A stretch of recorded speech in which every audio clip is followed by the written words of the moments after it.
Olá, eu sou Patrícia Figueiredo Vale, psicóloga, terapeuta cognitivo-comportamental e mestre pela USP. E hoje nós vamos falar sobre um padrão de comportamento que pode prejudicar demais se a gente não atentar para eles. Eu estou falando aqui da procrastinação. Esse é o nosso assunto de hoje. Então, se você é daqueles que vai deixando tudo para depois, fica aqui até o final. A procrastinação, gente, todo mundo já fez, talvez muitos não saibam o conceito. Ninguém sabe, alguns não sabem se a procrastinação ela é consciente ou se é inconsciente, de onde que ela vem, a que ela se destina, por que a gente se utiliza dela. Então eu vou falar um pouquinho de alguns conceitos rapidamente para que depois fique mais fácil para você seguir o raciocínio de hoje. A procrastinação, ela consiste em um atraso proposital, voluntário. Sim, a pessoa sabe que ela está atrasando. E esse atraso, ele acontece em tarefas, apesar da pessoa saber que na maioria das vezes, quando ela procrastina, as consequências são muito ruins. A procrastinação, ela é muito comum na população em geral. Além disso, ela é muito comum em estudantes e em pessoas perfeccionistas. Hoje eu vou focar aqui na procrastinação que acontece com os indivíduos perfeccionistas. A procrastinação, ela tem sido descrita como tendo três formas básicas de se manifestar. A gente tem a procrastinação evitativa, que é aquela que acontece meio que como uma forma de autopreservação. Então a pessoa ela identifica uma tarefa que ela acha que vai ser difícil, ou agradável, ou até mesmo aversiva, e aí ela evita entrar em contato com as emoções que aquela situação, aquela tarefa possam causar nela. Por exemplo, ela tem um trabalho muito difícil para fazer, ela adia, por quê? Porque ela vai perceber aquele trabalho como cansativo, às vezes ela vai achar que ela não dá conta de fazer, ou que ela não consegue fazer tão bem quanto ela gostaria de fazer, e aí, para evitar o contato com essa emoção desagradável, ela não faz a tarefa na hora que tem que ser feita. Então, esse tipo é o tipo procrastinação evitativa. A gente também tem aquele tipo de procrastinação, que é a procrastinação excitatória. O que é isso? Sabe aquele indivíduo que só inicia uma tarefa quando aquela tarefa é muito prazerosa ou muito satisfatória para ele, é sobre um assunto que ele gosta demais? A procrastinação excitatória está ligada a isso. A pessoa ela vai adiando as tarefas que não são tão prazerosas para ela, porque ela não tem motivação, muitas vezes, para iniciar uma tarefa se ela não tem extrema afinidade pelo assunto. Então aqui a pessoa, ao invés de, ao contrário da evitativa, atrasar para evitar o contato com uma emoção desagradável, aqui a pessoa atrasa a tarefa porque ela está buscando, de outro lado, outras atividades que são mais agradáveis. Sabe aquela coisa da gente ter um monte de trabalho para fazer e aí, ao invés de sentar e fazer aquele trabalho, que às vezes não é tão legal, que vai dar um pouquinho mais, vai tomar um pouquinho mais de tempo, a gente vai lá para as redes sociais? Ou a gente coloca aquele seriado que a gente adora? Esse é um exemplo da procrastinação excitatória. E a gente tem também a procrastinação decisional, ou seja, a pessoa ela tem uma incapacidade, muitas vezes uma dificuldade muito grande de tomar decisões pelo senso de pessimismo exagerado.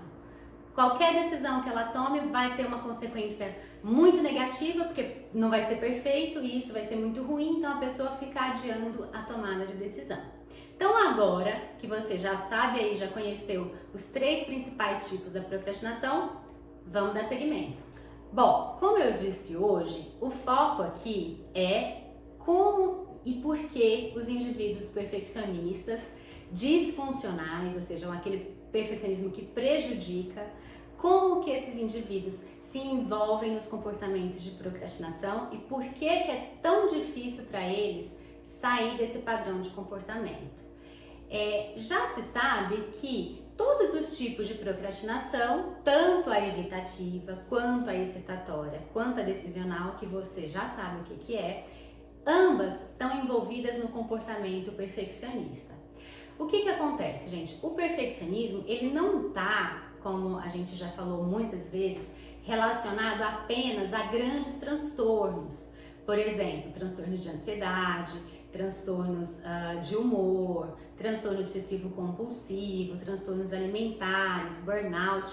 Embora ele esteja envolvido com tudo isso, ele pode também aparecer mesmo quando não há um transtorno estabelecido, diagnosticado.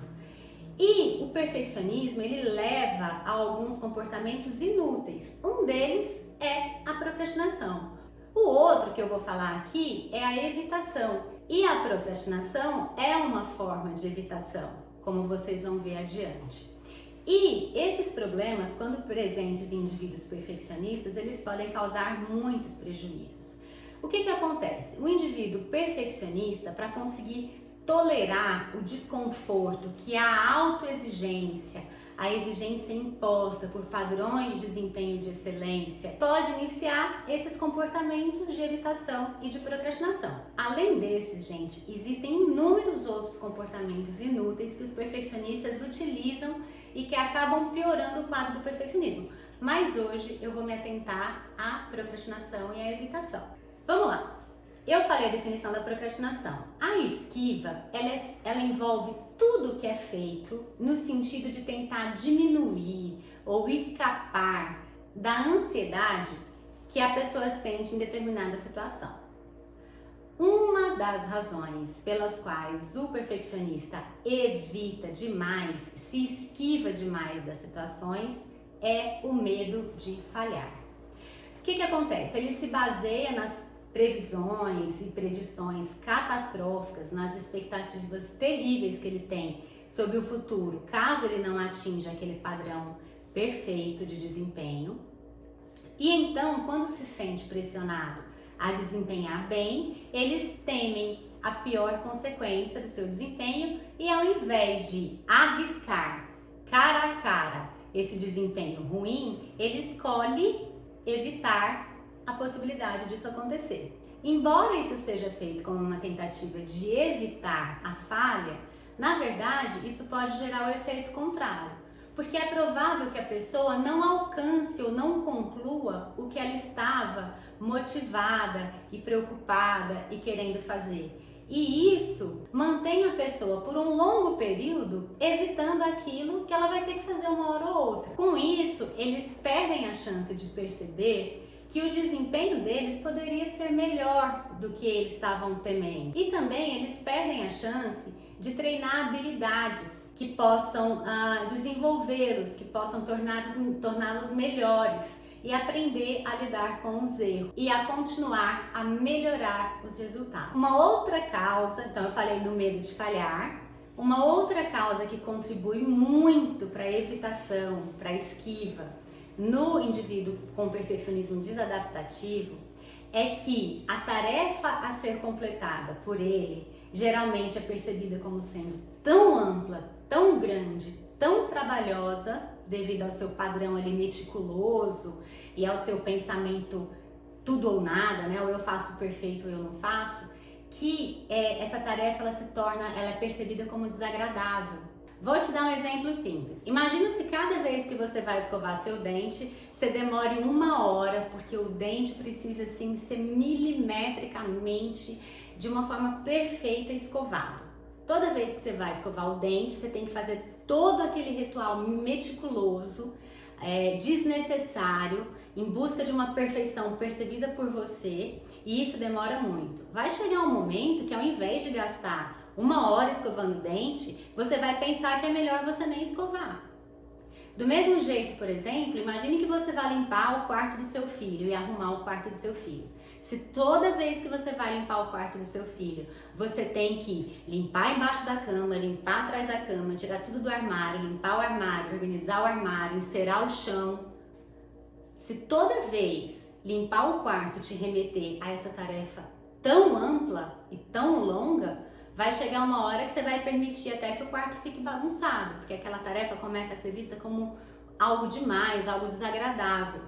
Então, é isso que geralmente acontece. Algumas pessoas perfeccionistas podem até ter casas imaculadas, meticulosamente arrumadas e organizadas, mas o que acontece na maioria das vezes é que os perfeccionistas eles acabam desistindo, deixando para lá, deixando para depois algumas tarefas, porque eles se veem impossibilitados de atingir o mesmo desempenho de excelência toda vez que eles se propõem a fazer uma tarefa. Então eles acabam desistindo. E muitas vezes a casa desse indivíduo que tem um perfeccionismo com organização, por exemplo, acaba sendo bem mais bagunçada do que ele gostaria. Então, voltando para a procrastinação, que é um tipo mais específico de evitação, né? O que acontece é que a pessoa, muitas vezes, ela fica tão preocupada em completar uma tarefa perfeitamente que ela acaba adiando o início, ao invés de encarar a possibilidade de realizar aquilo com uma menor perfeição. A base da procrastinação está, de fato, no medo de falhar.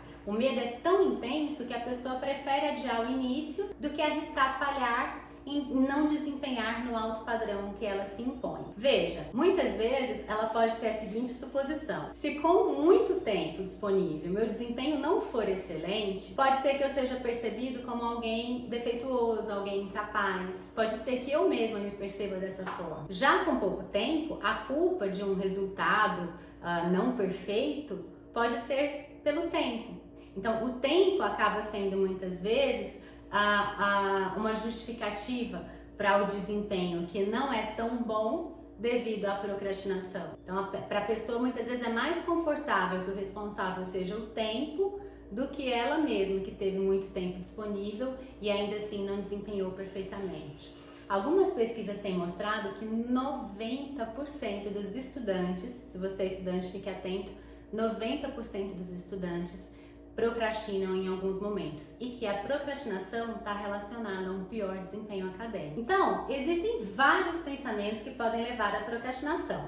A peculiaridade no caso da procrastinação do perfeccionista é que ele procrastina com o objetivo de minimizar um sofrimento por não alcançar um desempenho perfeito. E muitas vezes acontece o efeito contrário. Em uma meta-análise, um estudo científico amplo publicado agora nesse ano, em 2020, a procrastinação ela demonstrou correlações positivas com estresse, depressão e medo do fracasso. O que quer dizer isso? Quanto maior o índice de procrastinação que uma pessoa exibia, mais ela pontuava em atividades que envolviam a avaliação do estresse, da depressão e do medo de falhar. Além disso, a procrastinação teve uma correlação negativa com a satisfação na vida e com a autoeficácia. Ou seja, pessoas que procrastinam muito, com base nessa meta-análise, né, nos estudos que eles avaliaram, essas pessoas que procrastinam muito, elas costumam ter menores níveis de satisfação com a vida e de autoeficácia. Ou seja, elas acreditam menos na sua capacidade de desempenhar e de performar. Então, esse é um dado bem importante pra gente, né? O impacto que gera aí no bem-estar e na satisfação com a vida. E o que os estudos, os autores discutiram, dentre outros aspectos, é que os procrastinadores, e aqui falando um pouco mais daquele tipo evitativo, aquele tipo que deixa a tarefa para lá, para não enfrentar emoções desagradáveis que possam surgir, lembram? Esses procrastinadores evitativos, eles deixam de agir basicamente pelo medo de que, se completarem a tarefa, a sua incompetência pode ser revelada e aí eles serão mal avaliados. Esse é o principal motivo que leva os procrastinadores evitativos a deixarem essas tarefas que possam despertar emoções desagradáveis para lá. Isso tem um impacto muito negativo na autoestima. A autoestima ela fica bem mais reduzida e também na capacidade, na crença que eles têm das próprias capacidades. O que leva essas pessoas muitas vezes até a desistirem completamente de fazer determinadas tarefas, desistirem de um curso que queiram fazer ou de um projeto que sonham e que têm em mente. Tudo porque pelo medo de falhar. a ansiedade dessas pessoas então fica muito elevada, vai lá em cima. E quando não conseguem, elas podem culpar o tempo, ao invés da própria competência, que é o viés que eles têm, né? Se algo dá errado é porque eu sou incompetente, eles não atribuem outras explicações à falha que não à própria incompetência. Por isso que é tão compreensível que eles deixem as coisas para lá ou até mesmo que desistam. Eles tendem então a evitar os estímulos desagradáveis, têm um medo enorme da avaliação e do fracasso, e esse medo da avaliação e do fracasso supera qualquer motivação que a pessoa poderia ter, qualquer motivação interna ou qualquer interesse. Eles ficam incapazes de iniciar, de gerar motivação ou interesse para completar a tarefa. Além disso, nesse estudo, agora de 2020, a procrastinação também demonstrou alta correlação, alta associação com variáveis negativas como impulsividade, desatenção, distração, humor deprimido, desorganização, dificuldade emocional, autoestima. Eles demonstraram um mau gerenciamento do tempo e um impacto ruim, desagradável em vários aspectos, várias áreas de vida. Então é muito sério. Embora o termo procrastinação ele seja amplamente utilizado, né, e seja tão comum atualmente, a gente de fato tem que ficar de olho, tem que ficar atento no que mantém a procrastinação funcionando. E o perfeccionismo é uma das razões para isso, através do medo de falhar. Daí a gente pode perceber por que muitos indivíduos perfeccionistas procrastinadores são tão propensos a desenvolver transtornos, comorbidades, que tem um impacto maior ainda na sua vida. Isso a gente está falando daquele indivíduo que tem um perfeccionismo obviamente desadaptativo. Nesse mesmo estudo, os perfeccionistas adaptativos, eles tiveram uma associação com um aumento na satisfação com a vida e uma diminuição no estresse e na ansiedade. Então, gente, compreender a relação entre perfeccionismo e procrastinação pode sim contribuir para reduzir os efeitos prejudiciais da procrastinação em vários aspectos de vida dos indivíduos. Então, se você se percebe com esse padrão de funcionamento perfeccionista e você se percebe como sendo aquele perfeccionista que exige de si mesmo altos padrões de desempenho, mas acaba não efetuando ou nunca estando satisfeito com os resultados que você consegue, ou se você está sempre deixando para lá e adiando, talvez o seu perfeccionismo esteja superando a sua vontade de ter bons resultados e esteja indo aí para um lado mais desadaptativo, onde está presente o autocriticismo gigantesco e um temor enorme pela falha. Você provavelmente pode estar se reduzindo aos seus resultados, se percebendo quanto valendo, se percebendo como valendo o que você faz e não o que você é. E isso provavelmente pode estar contribuindo para você procrastinar e deixar tudo para lá e se sentir cada vez mais frustrado e com cada vez menos tarefas e pendências por finalizar. Então fique atento, se esse é o seu caso, procure um especialista para flexibilizar o seu perfeccionismo, te ajudar a enfrentar melhor as situações para que você evite e procrastine menos e continue acompanhando o conteúdo, que com certeza você vai achar muita coisa interessante e que pode te ajudar nesse processo. E me conte aqui nos comentários se você se identificou aí com a procrastinação excessiva, com a evitação, com o perfeccionismo desadaptativo, que assim que possível eu te dou uma resposta. Então é isso, pessoal. Um abraço a todos vocês. Até a próxima.